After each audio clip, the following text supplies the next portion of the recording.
Welcome. I believe this is our first event for the fall for the Center on National Security. So I'm Karen Greenberg. I'm the director of the center. And I want to tell you a few things before we get started. First of all, thank you for coming out at this unusual time. Yes. Yeah, I kind of you like it. You made me come out at an unusual time. Yeah, it's kind of like, you get the serious guys, the guys that really care. So I just wanted to mention a few things. The center is going to be having a number of smaller events this year. So if you're interested in being involved in them, let us know. Some of them are on counter-extremism. Some of them are on foreign policy, a number of them actually. Some of them are on nation states versus state actors. But sort of keep in touch and let us know, because our list has gotten quite big, and I'm thinking of moving to sort of a by invitation only, by which I mean by interest only. So just let us know if you want to come, and then we'll kind of invite you by your interests. The second thing is that we published this week, this is the desktop version, but there is actually a pretty version that will be available next week. Something we do every year, and actually the center's done it every year for 15 years since I was at NYU. It's called The American Exception this year. It's a study of ISIS prosecutions in the United States since the first one in March of 2014. And it is chock full of charts and text. And I think you'll find it quite interesting, and it's available online. And something we're really proud of. It might take you a few months to actually absorb it and read it. But it's everything from who are these individuals, to how are they tried, to how they compare with the general criminal justice population in the United States. And just in case you don't feel like reading it, let me get to the punchline. They don't. They do not resemble the criminal justice population in the United States, and it's something I'm going to ask you a few questions relevant to this report today. Yeah, no. So I encourage you to go online and to read it, and to get back with us with your questions and comments and your thoughts. So that's another thing. Let me also, anybody who's not signed up for our morning news services, the morning brief, the Sufan Group morning brief, and the Strauss-Friedberg cyber brief, feel free to sign up outside afterwards. Everyone starts their morning with the morning brief. I don't know a person who doesn't. So if you're somebody who doesn't, and you want to know what's going on in the world of terrorism, counterterrorism, and civil liberties, you should start with that. Okay, so let me turn to today's event. I'm excited about this event, in part because, not because we have such a wonderful, distinguished guest, but because I visited Quilliam a couple of years ago. Really? Yeah, you weren't there, Harris. You weren't there. And I'm sorry. It's okay. And Quilliam is. I'm here now. Yes, you're here now. But I'm going to tell them what I learned about Quilliam being there, which was, when you're in the think tank business, you're sort of very kind of a little jealous and a little discriminating about other think tanks. And I walked into this place kind of curious. There were many different opinions about what Quilliam did and what they didn't do. And I have to say that as a person who spends her entire life thinking about what kind of research to do into terrorism, extremism, and I talked to many of the researchers there. And so the first thing I was impressed with was how many researchers there were there. And the second thing was how thoughtful and energized and really just kind of contemplative the entire place was. And which office did you visit? You think I know? In London? Right, Which office in London? Was it next to a nice green park? I can describe it inside. Yeah. So you walked in, and all of the guys that were researching were on your left, and then Harris's office was on the right. Yeah. Which one is that? That was, sorry. Unfortunately, we've had to lose that office and the office after it for security reasons. So we no longer have the ability to host people in our office. You're kidding. I'm glad I came before you. So what you saw was where we had been since our launch, which was just around the corner from there 10 years ago. at the British Museum we launched, and our office was right next to the British Museum, and I was very proud of that office. It was a beautiful space. It's in a listed building. A listed building in the UK means it's a building that you're not even allowed to change because it has historical significance. Yeah, I know. Now, when we say history, by the way, we don't mean it's 100 years old. I know. Right? Yes. It actually has history. I got it. But unfortunately, after the Charlie Hebdo attacks, we had been getting more and more messages from the security services. And in particular, one day Downing Street called that office that you walked into, and they said, look, it's too hot and we can no longer recommend that you stay here, because if there were to be a soft target attack, the likes of Charlie Hebdo in the UK, it's probably you guys. So you need to move. So we moved offices, and we were in what we thought was a secret location. And then one of our researchers wrote an article that was about far-right racism and the rise of white supremacy as a symbiotic relationship with Islamist extremism. And the researcher who wrote the article upset one of the people that she mentioned in the article, who happened to have been the founder of the English Defence League. And so then he somehow discovered our office and barged in with a camera.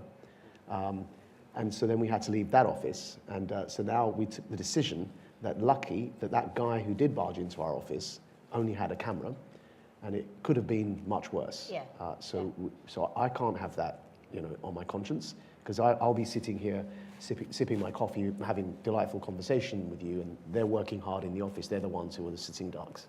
So in the end, we took all the advice of what the security services were telling us, and we've gone what I can only describe as we've gone ghost. So nobody now knows where we are. So you got in at one time, and I'm glad you got to see the office. I don't know. That sounds to me like not the best solution.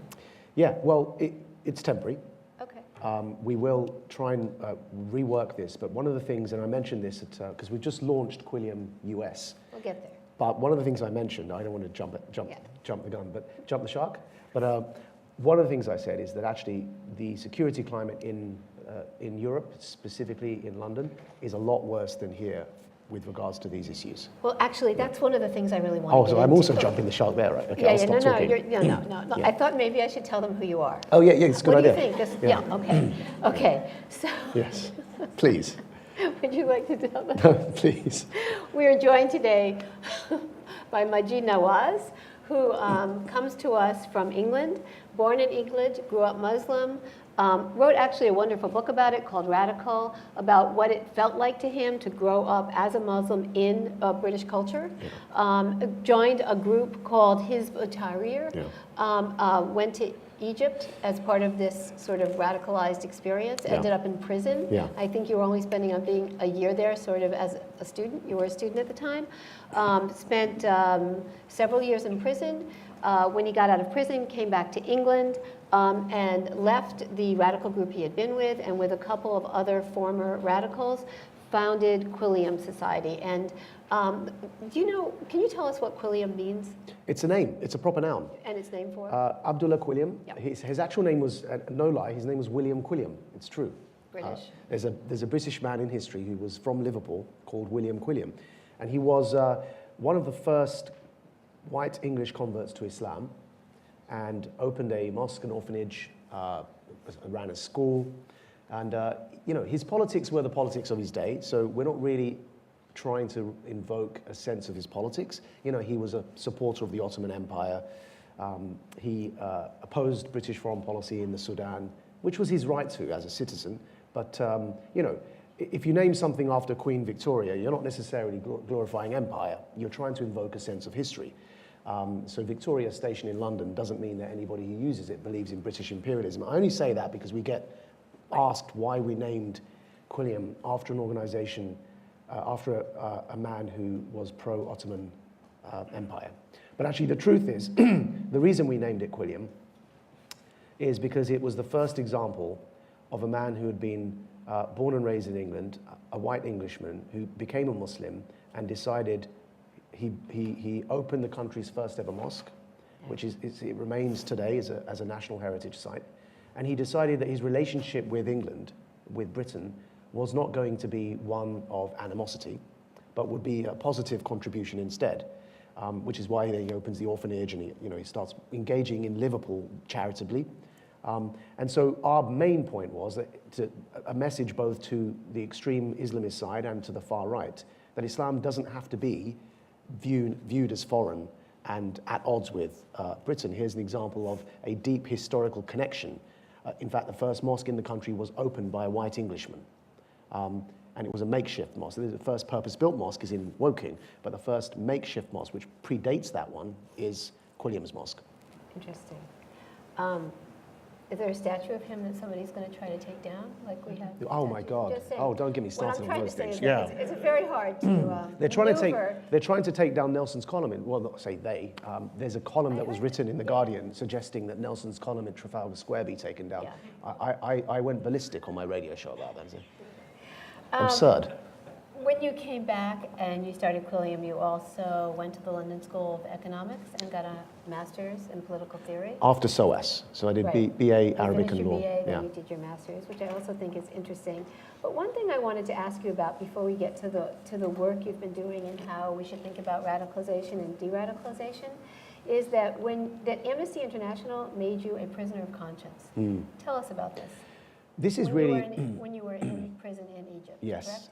This is really significant, and I think because in this question is the key to what could partly be the answer to bridging the gap of otherization that occurs during the radicalization process, because radicalization is at once born through the radicalized person feeling dehumanized, but going on to dehumanize others in turn. And Amnesty International's intervention for the 24-year-old me, who was sentenced to 5 years, witnessed torture in Mazar Torah prison in Cairo, at a time when I considered every single non-Muslim Westerner as my enemy, let alone institutions and organizations that symbolized Western hegemony in my mindset.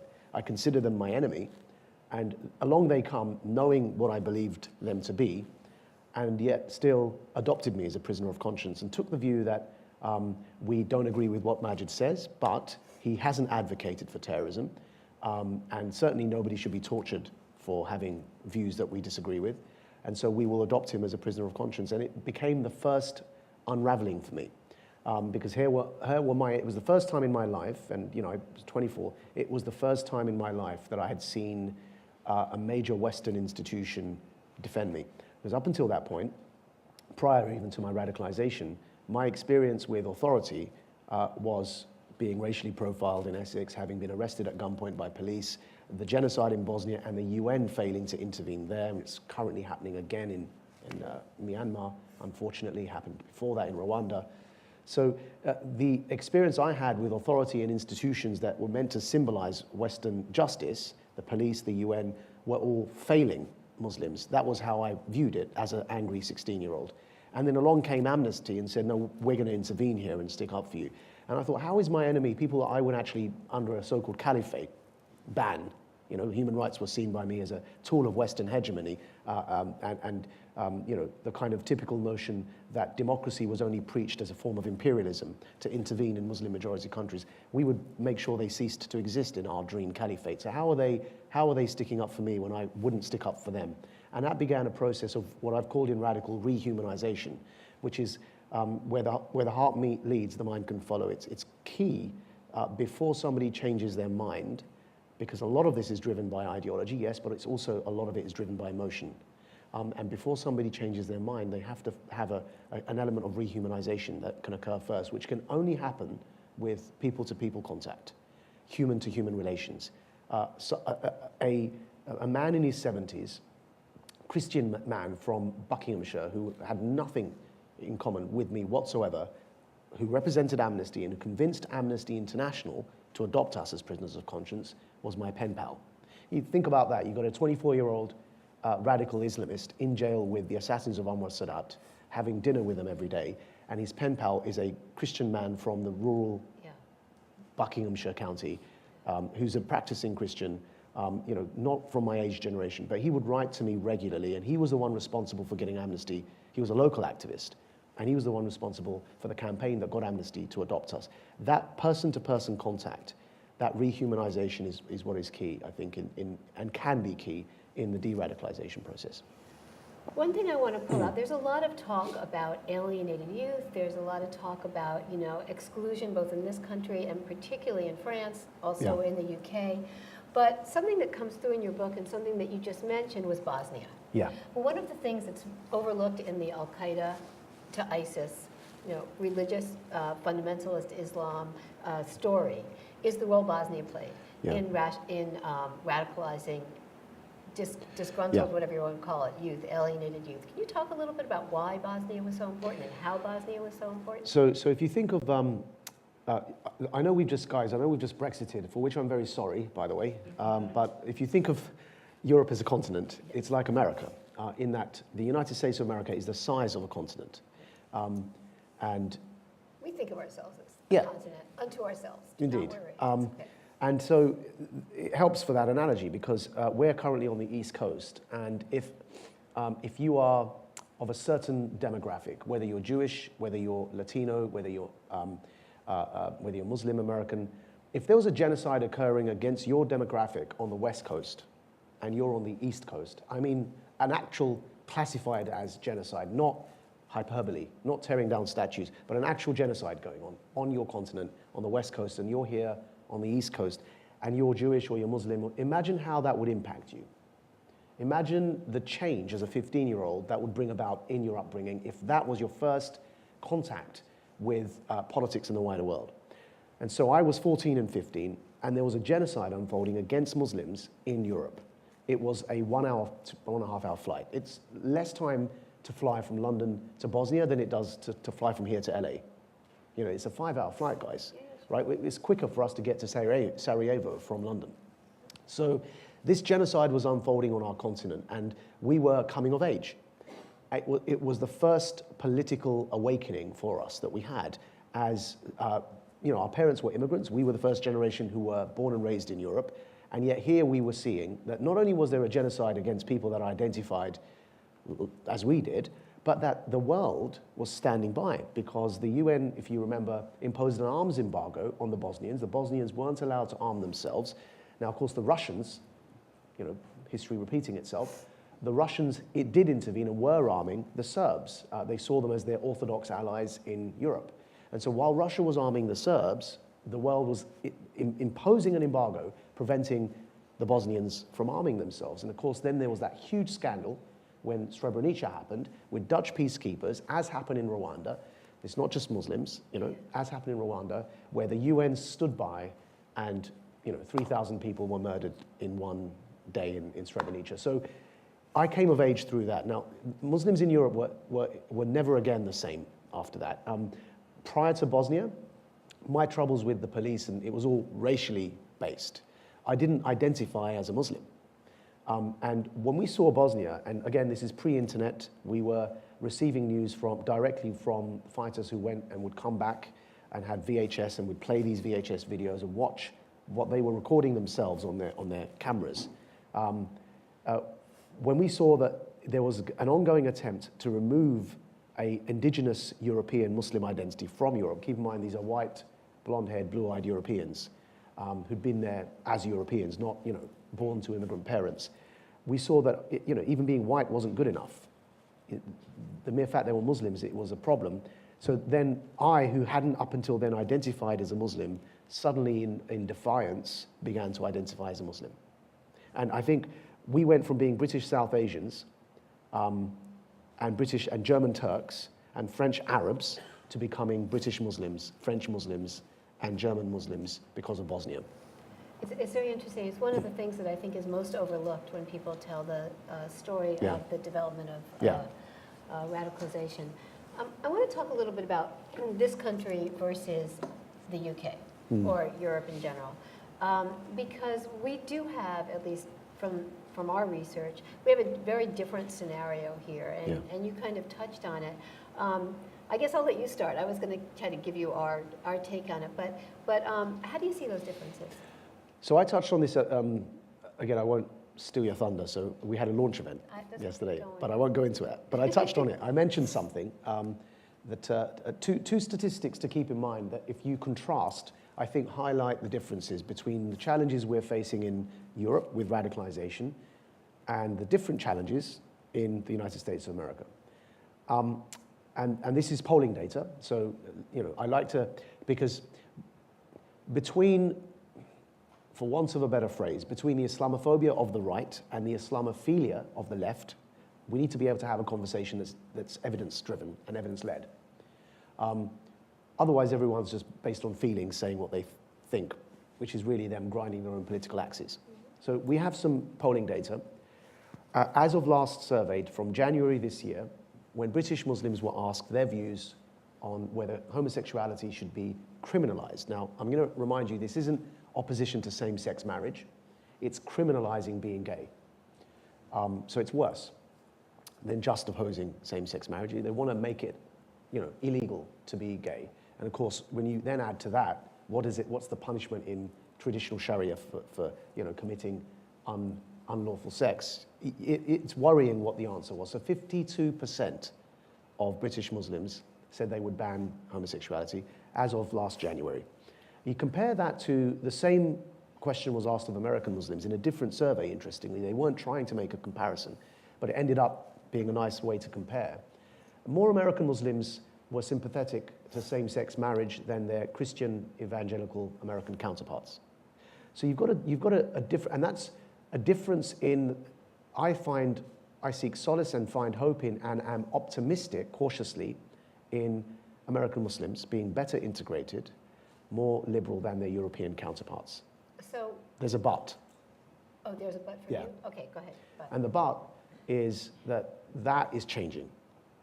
The radicalization of Europe, because of the way in which ideas have no borders, because of what I mentioned in my TED talk in, I think, 2012, about transnational ideas not respecting borders anymore. The European radicalized mindset, which ISIS demonstrates that, a lot of these executioners like Jihadi John was British. They are exporting from Europe these extremist ideas, and they're going everywhere, including coming here. So the radicalization we're currently living through in Europe is coming here fast. And the other but is, though jihadism is still the largest non-state acting global threat, so I'm excluding states that are engaged in regional conflicts like Iran and Saudi Arabia, but the jihadism is the largest non-state acting global threat. White supremacy is the fastest rising in Britain. And that but is also because the second but is that on the American scene is also mimicking that from Europe. So you're taking all our bad habits. Okay, so let me just talk to you about this Americans, being influenced by European Muslim extremists coming here. Yeah. There's not a lot of evidence of that. The individuals, the terrorism indictments are way down in the United States. And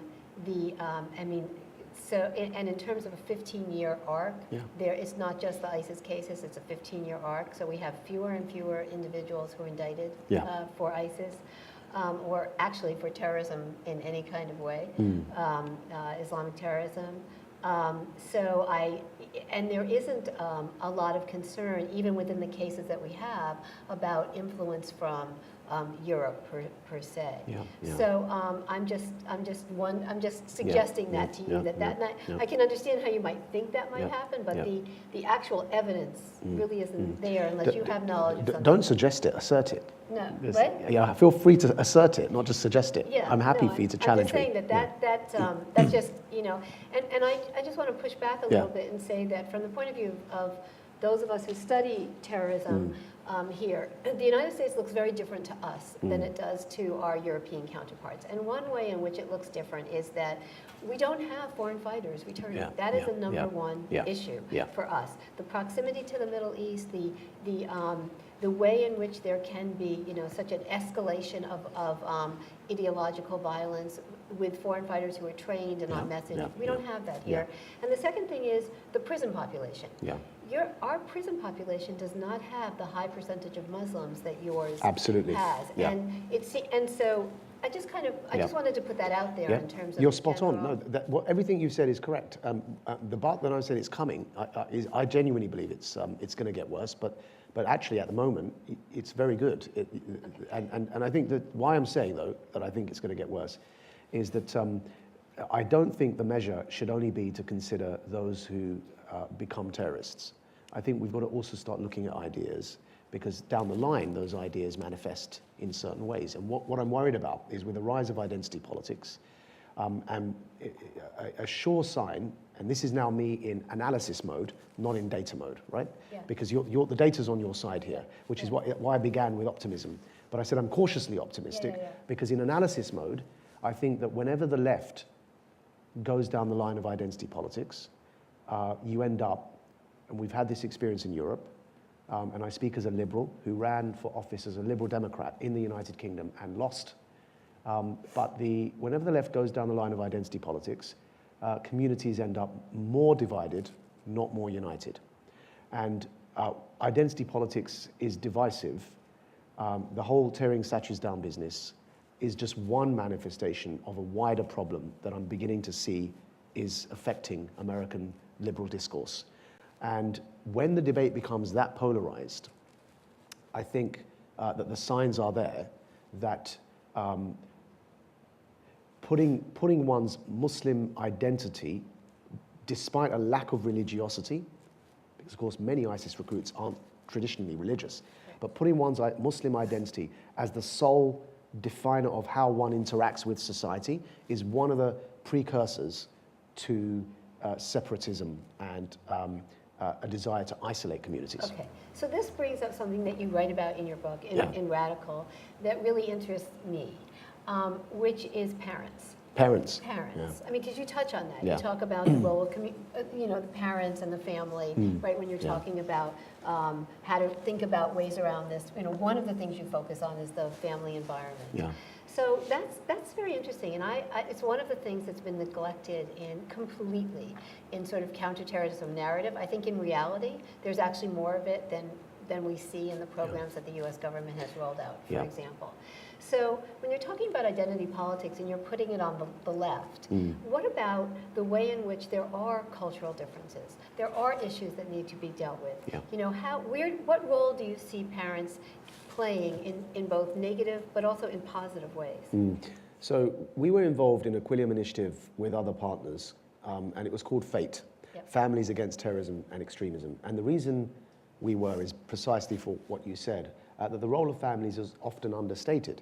If somebody's sibling, if somebody's child, if somebody's parent or cousin is getting radicalized, the family will be the first to notice it if they know what to look for. Yeah.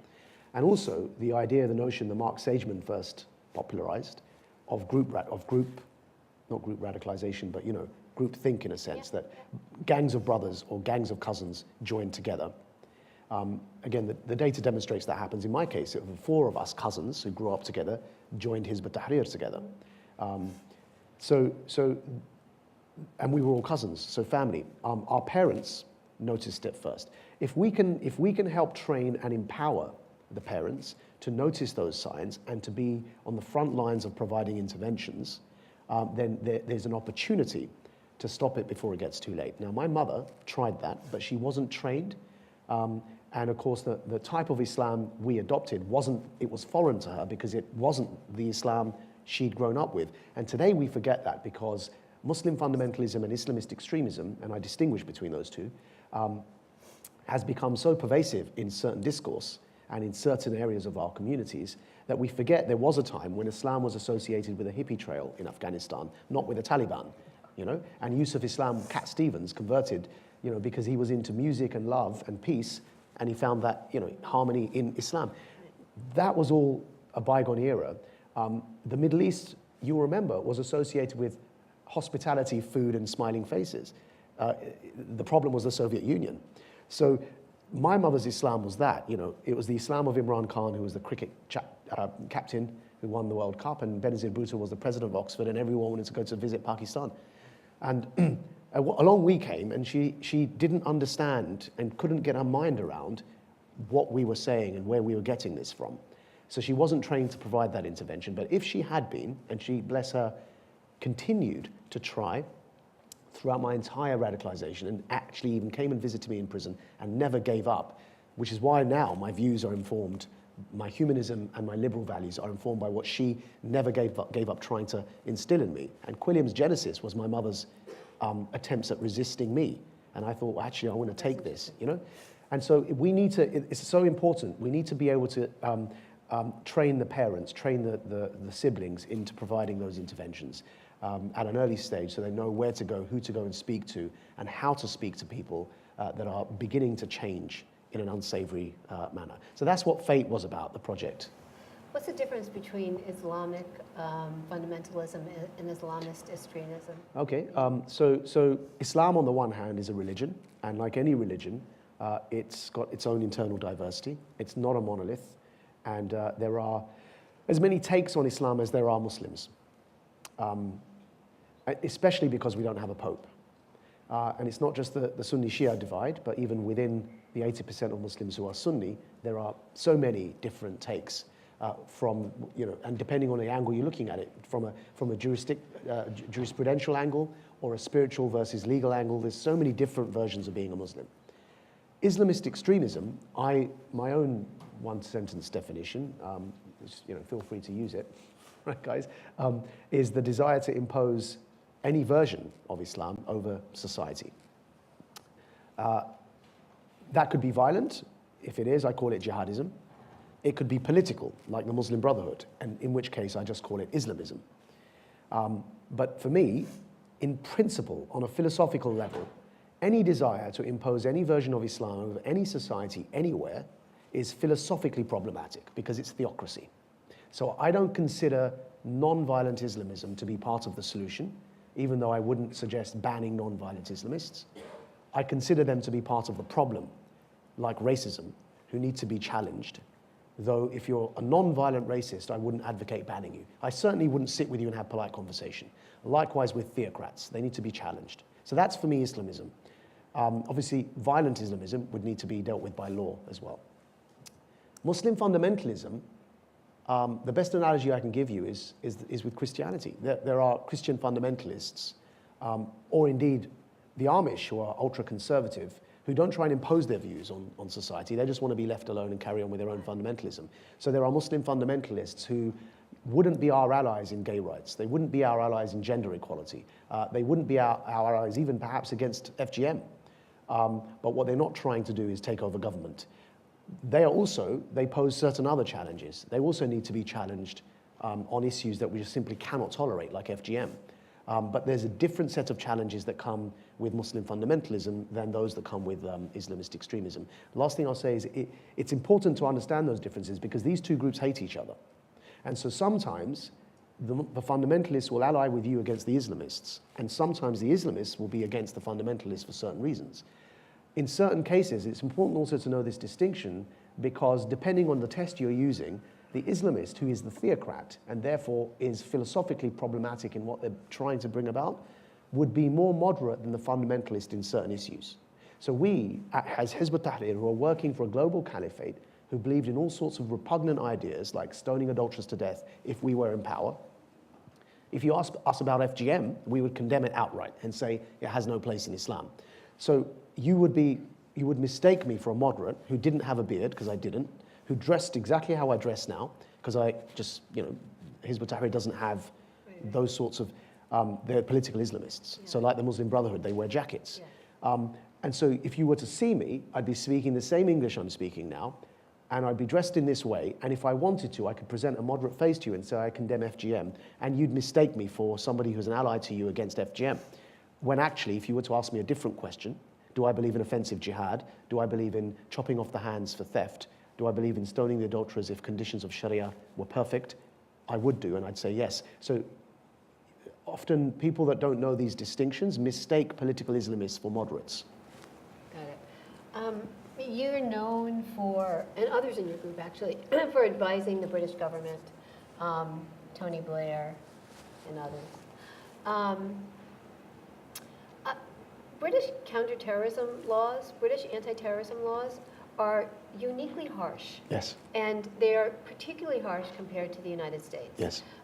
They are, I mean, if you look at our Bill of Rights in terms of search and seizure, Fourth Amendment, if you look at our First Amendment guarantees, they're a little bit troublesome in terms of their preventive. The UK laws are troublesome, Yeah, the UK laws are troublesome in terms of their determination to be preventive. You know, does this 5-year-old look like he's, you know, asking teachers to notice the behavior of kids and say, did this kid look like it, you know, he might someday be a radical, you know, just because he has a, you know, who knows what behavior they're looking at, you know. And I'm just kind of curious, and France, which is, you know, taken an exclusionist approach to Muslims for quite a while, is culturally harsher than a number of other countries, not to mention the prison population I meant before. In addition to all the things that you've been talking about, from, you know, reforming Islamism from inside, reforming fundamentalism from inside, what about the fact, do you think it's possible that if the legal structures were less harsh, that also could be a counter-terrorist, or is that a method, or is that, you know, the kind of idealism of somebody who it's not. Lives abroad and doesn't? You said I advised the British government. It's true. I've advised and spoken to Tony Blair, then Gordon Brown, then David Cameron, who listened to me more than most prime ministers. But you said I advised them. You're correct. They don't listen to me, you know.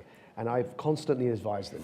And the current one, you've tried to advise them. We have to fix the current one can't stand me. And I'll tell you why. It's true that she doesn't like me. I don't like her. And the reason is the following. Theresa May is the current British Prime Minister. Is that all she knows when it comes to the terrorism agenda is how to ban things, how to increase terrorism laws, how to increase data surveillance, how to clamp down on things. And I'll tell you the history behind it. There's a history between us on this agenda when she was the Home Secretary under David Cameron and continuing to now. There was a struggle within the British Home Office that we were at the heart of. And that struggle was that, precisely your question, if I believe, and if I'm correct, that what we're engaged in is a jihadist insurgency, then the solution is counterinsurgency. And the solution is primarily counter-ideology. And you use the law as sparingly, as and when you need to, but actually the main solution, if you learn lessons from insurgencies, with the troubles in Northern Ireland, with Vietnam before that, you've got to be able to separate the jihadists and their ideologues around them, the Islamists, their sympathizers, from the mainstream communities. And you can only do that if you're engaged with communities in an ideological long-term struggle.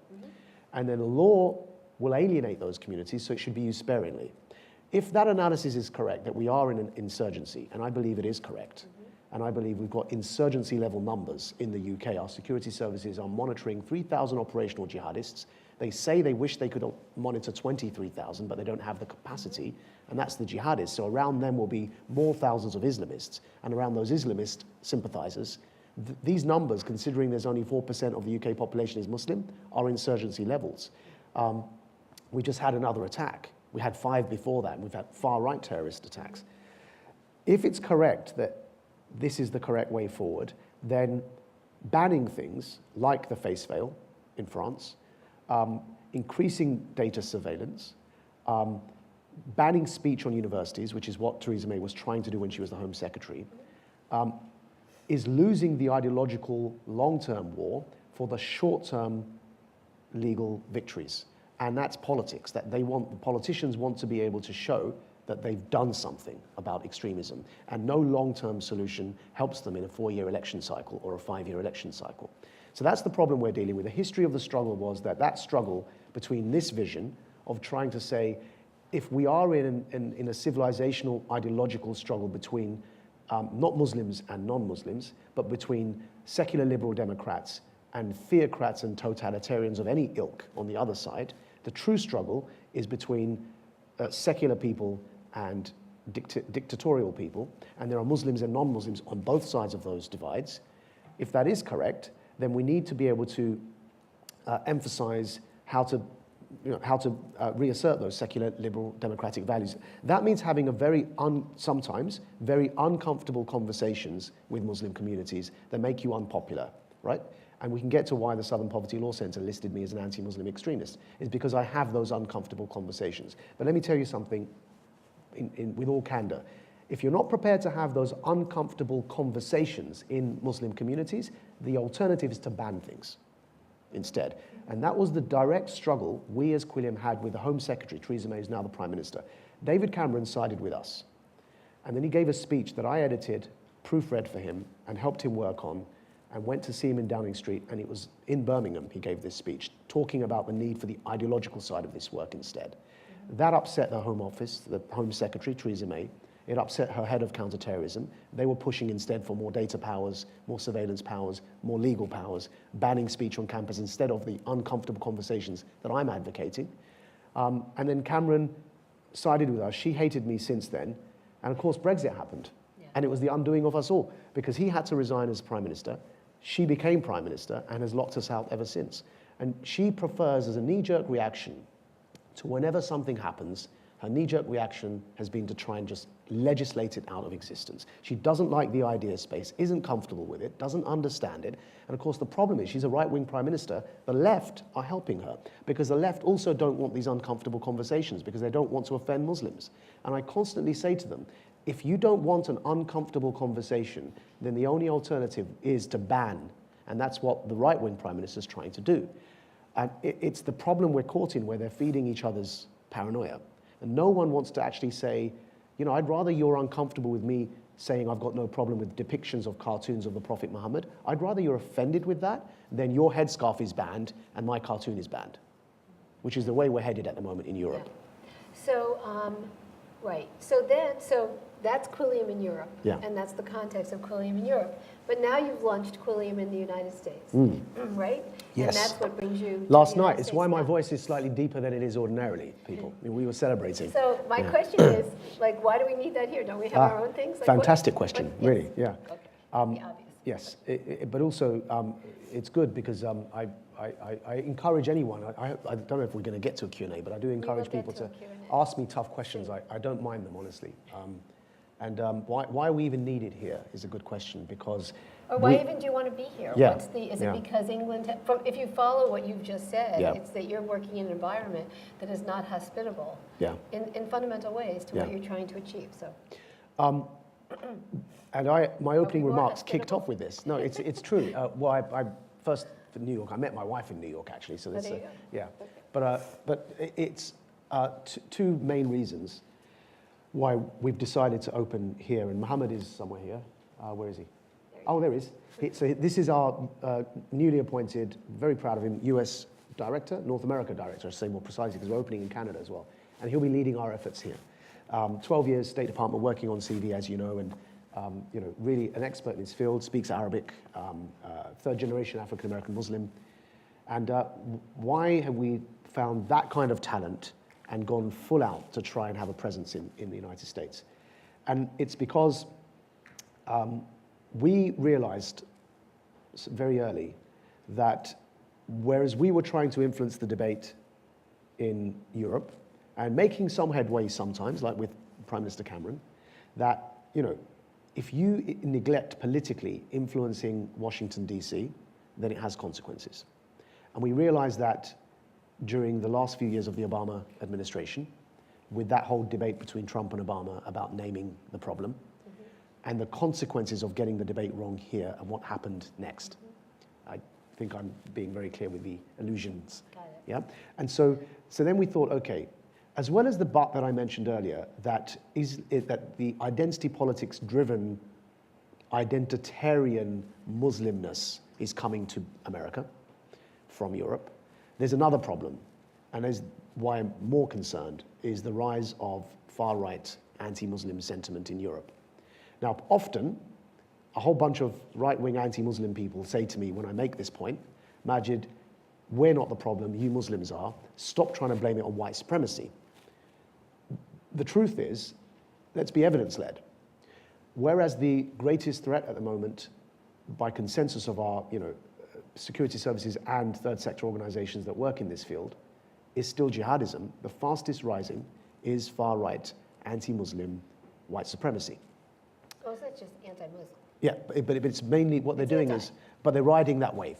Yeah, they are, in Europe, they're riding the wave of, we're not racist because Islam's not a race, which is true, and therefore we can't be racist if we say we want to intern all Muslims in concentration camps because Muslims aren't a race.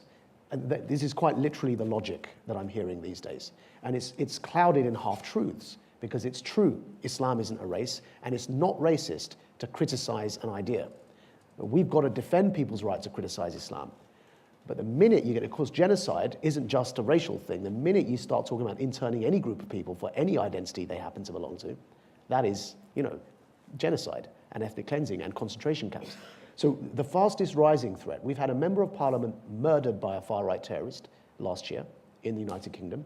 She was a left-wing member of parliament. He murdered her because she was pro-immigration, Joe Cox MP. We've had a far-right terrorist mimic ISIS tactics by mowing down worshippers in Ramadan outside a mosque in London. And the rates of referrals to the UK Prevent strategy, which you referred to earlier as looking at children, working out whether the rate of referrals to them for far-right terrorism has gone up manifold. And that's how we're seeing that actually that's the fastest growing threat. So that's coming here, from Europe is coming here and has come here. And We got our own. yeah, you've got your own. Don't worry. But actually, however, I'm not so sure it's going to come. the narrative of Geert Wilders wanting to ban the Quran in the Netherlands, the German Pegida movement, the new form of the alt-right, you've had KKK, but this new palatable, politicized, respectable version of it is coming from Europe. That's what I mean, where it's winning elections. That's what I mean. That's the, Okay, yeah. I hear what you're saying. So we saw that that's also happening. So why does Quilliam need to be here? There's a difference between a success, sorry, I'm getting to my answer. Sorry, I need to give all those caveats because it's a really important question. There's a difference between a successful African-American and an anti-racism activist. There are many successful integrated African-American men, but there's still a need for anti-racism activists. And they're two different things. So President Obama, his job wasn't to be an anti-racism activist. His job was to be president. And yet still there was a need for having the debate around racism. So now to bring that analogy to Muslims, there are many, many successfully integrated American Muslims, as we've just been discussing. There hasn't been up until now a visible, defined as such, anti-extremism Muslim presence in America. There have been moderate Muslims doing interfaith, but there hasn't been an anti-extremism presence in America. And I believe that the high visibility presence of an anti-extremism American Muslim is one of the best antidotes to the rising anti-Muslim sentiment. And that's why we're here. Okay, that's interesting. I mean, one question, and then we're going to go to Q&A, I mean, some people would say, and the Norwegians have done it this way, and a couple other countries have tried to do it this way, that that naming anti-extremism and attaching it to any group, whether it's American blacks or American Jews or American Muslims, defies the goal, which is to talk about anti-extremism as opposed to anti-extremism for a particular group. Not Any true. response to Yeah, that? yeah. I don't believe that's true. Okay. Forgive my candor, but I think it's wrong. No, that's fine. Yeah, I think it's wrong because when Charlottesville happened, we all on the liberal side of politics were up in arms about Trump must name white supremacy, and the hypocrisy of this is the following: when Obama didn't name Islamist extremism, Trump was up in arms that you aren't naming the problem, and Trump did exactly the same thing. And actually, we are all guilty of our confirmation bias. We on the liberal end of the political spectrum, I'm assuming, I don't know if you are liberals, forgive me, I don't mean to imply We're that. not all. Yeah, I don't mean to imply you should be. All right? We on the liberal end of the spectrum are very quick, and should be so, in condemning far-right racism when it appears by name, and not wanting simply to wait until it spills over to violence, as I was alluding to earlier, but wanting to condemn the ideas that lay the foundations for the division that turns into violence. And we want to do that with racism early on, when it's in the idea stage. Even though they have a First Amendment right to be racists, we want to challenge them. That's what we're comfortable with. But we're not so comfortable doing that with Islamist extremism, when it's no different. We should be able to challenge Islamist extremism before it becomes racist, and we should be able to name the threat and categorize it as we do with far-right white supremacy, and we should be able to face it in exactly the same way. That's our hypocrisy. And do you feel like that hasn't happened in this country? Anywhere in Europe or here. America, yeah, anywhere, yeah, the West. But the opposite's happening as well. The hypocrisy is on the other end. Those on the right of politics, and they perfectly have a right to be on the right of politics. I'm not interested in left-right divides. Quilliam is non-partisan, and this debate has to be non-partisan. They're very comfortable, as Trump was with Obama, naming Islamist extremism and telling the liberals that you're not naming it. But yet, when it comes to far-right attacks, they want to talk about caveats and, you know, there are problems on both sides. And it's common, not just with Trump's remarks, it's common across the spectrum. I find it in my work. And I have a radio show, and it's a call-in show, right? So LBC is the UK's largest commercial political talk radio. And I have a show every Saturday and Sunday that you can listen to here if you download the app for free. And actually, whenever I pick a topic, like Charlottesville, like the guy at Finsbury Park Mosque who mowed Muslims down in his car, like the murder of Joe Cox MP, who was killed by a far-right terrorist, the wave of calls I get from the same types of people, and you have your finger on your pulse when you host a call-in show, you really get to grips with public opinion. The wave of calls I get of the same people who would be the first callers to respond in condemning jihadist terrorism unequivocally and telling me that Muslims are too easy to make excuses for jihadist terrorism by using foreign policy and grievances, are the same people who call in and say, but you've got to understand what's made Tommy Mayer, who killed Joe Cox, so angry. You've got to understand the grievances. And it's the hypocrisy and the duplicity in this. And actually, we're all guilty of it. And my last radio show I did actually just, I was broadcasting from here, from New York. So it's Saturday and Sunday gone. And I was responding, of course, to the attack we just had at Parsons Green Tube Station. And I did 3 hours on Saturday just on that topic. I usually do 3 topics an hour.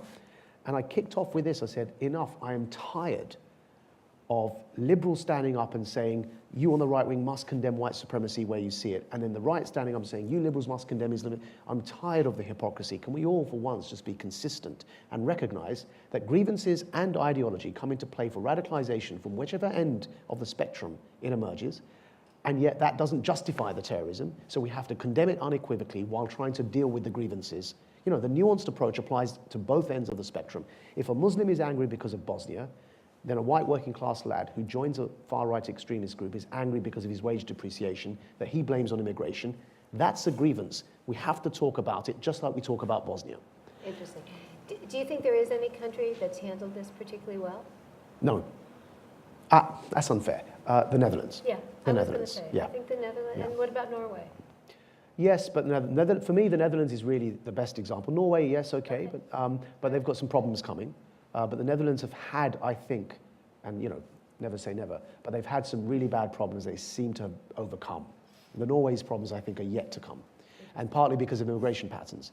But the Netherlands, their thing started in Amsterdam, and it was the I Am Amsterdam campaign, and some great intervention providers with government like Colin Mellis and others ended up on the national level, and they've got a really fantastic integration program, and they do what we've been trying to get the British government to, is a focus on the community-driven approach. Fantastic. All right, your questions. Any questions? Yes.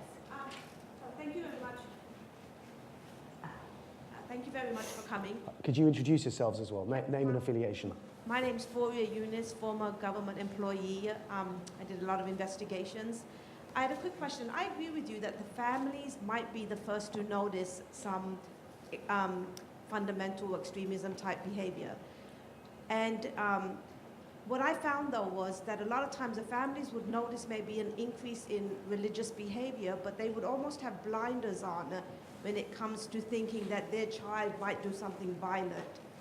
That's the first part. But the second part is, if you're having these programs where you're teaching the parents maybe what to look for, in the US, a lot of families don't like other government institutions or groups telling them what to look for in their kids' behavior. So there was a lot of pushback.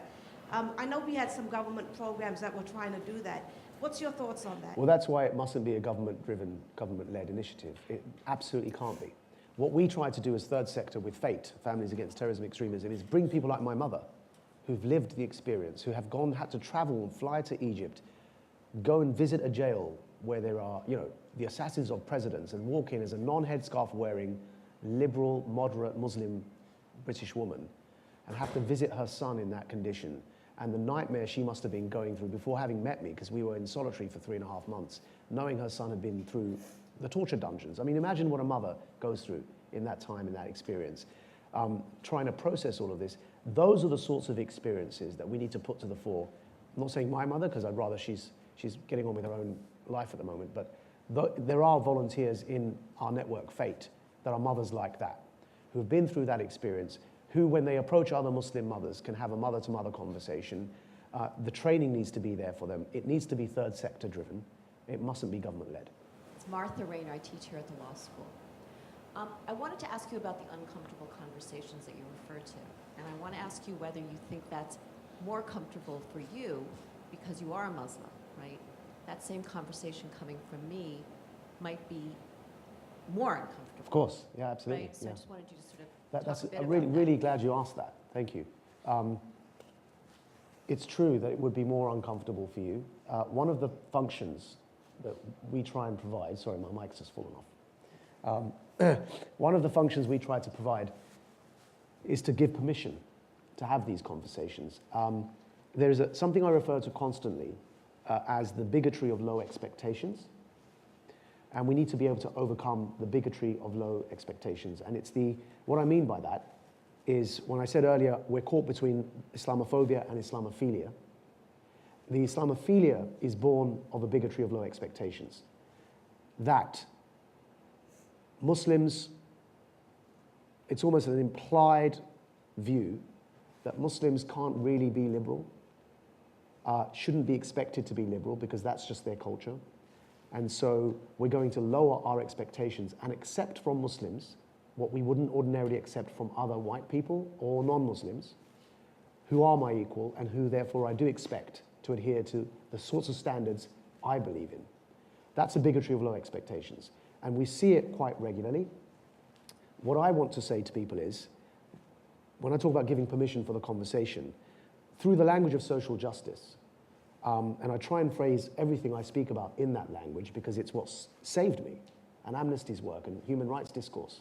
And it's the man who sits here in front of you today found a way through the language of social justice to say this. And so it's important that through that language, if you see me as your equal, then just as if somebody else who was non-Muslim said to you that they believed in an ideal state that they're aspiring to one day, even through non-violence, that they want to bring about, in which gays will be punished, you should feel as comfortable telling me that that's repugnant as you would a non-Muslim saying it to you. Then you see me as your equal.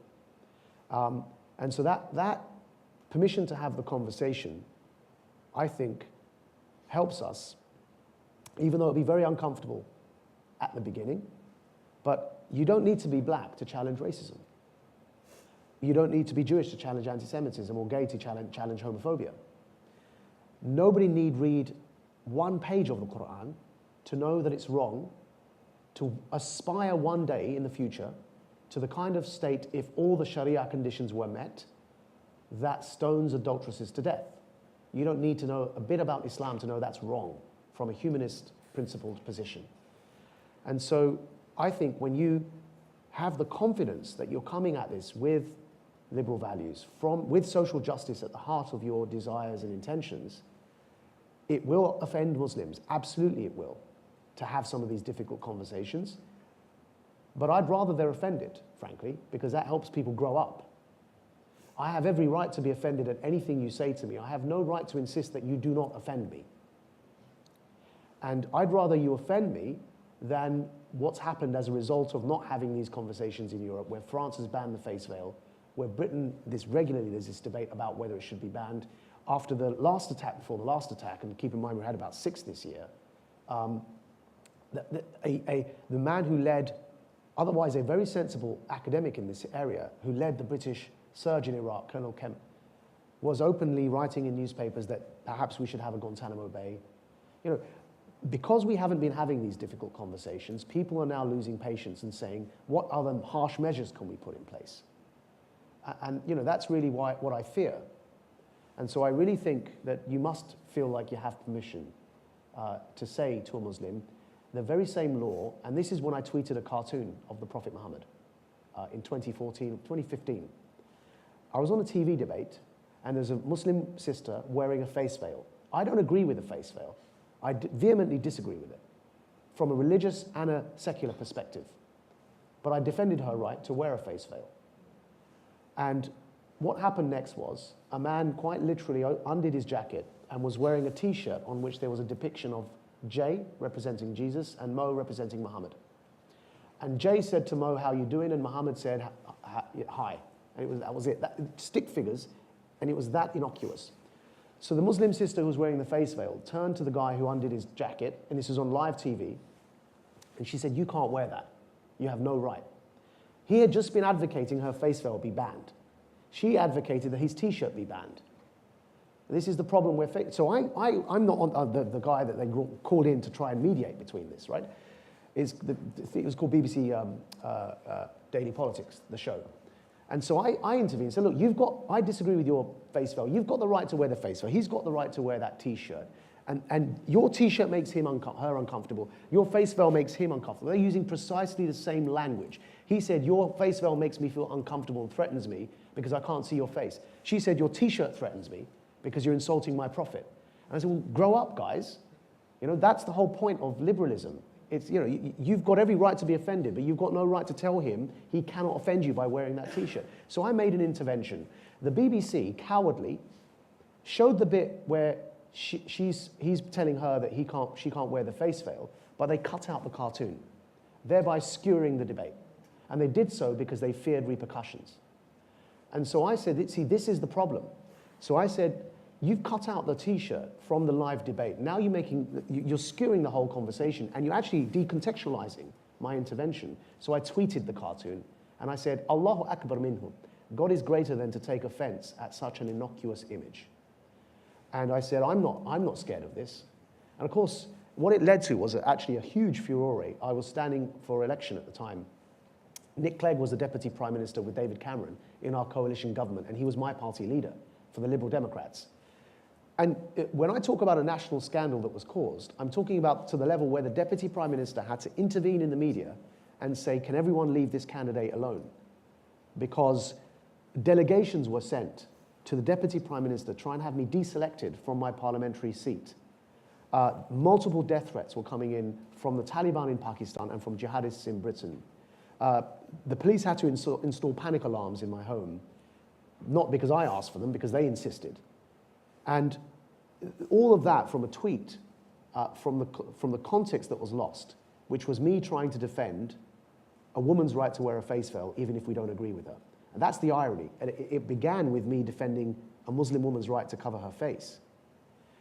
And I go into this, forgive me, into this level of detail, because is anything I've said here today, does anything I've mentioned from the conversation to the Q&A, in any way to anyone here, sound anti-Muslim to you? If it does to anyone, please raise your hands. I'd love to talk to you about it. And everything I've just given you, that entire story is one of the reasons the Southern Poverty Law Center listed me as an anti-Muslim extremist, because I tweeted the cartoon. This is the absurdity of the debate.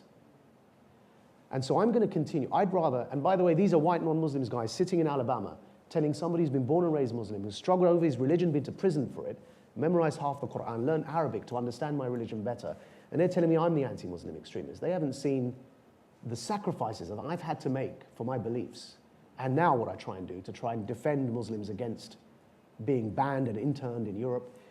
And this context was important to then tell you that that's why the Southern Poverty Law Center listed me as an anti-Muslim extremist, because they want to shut that conversation down. And this is on the left, but the right want to do the same thing.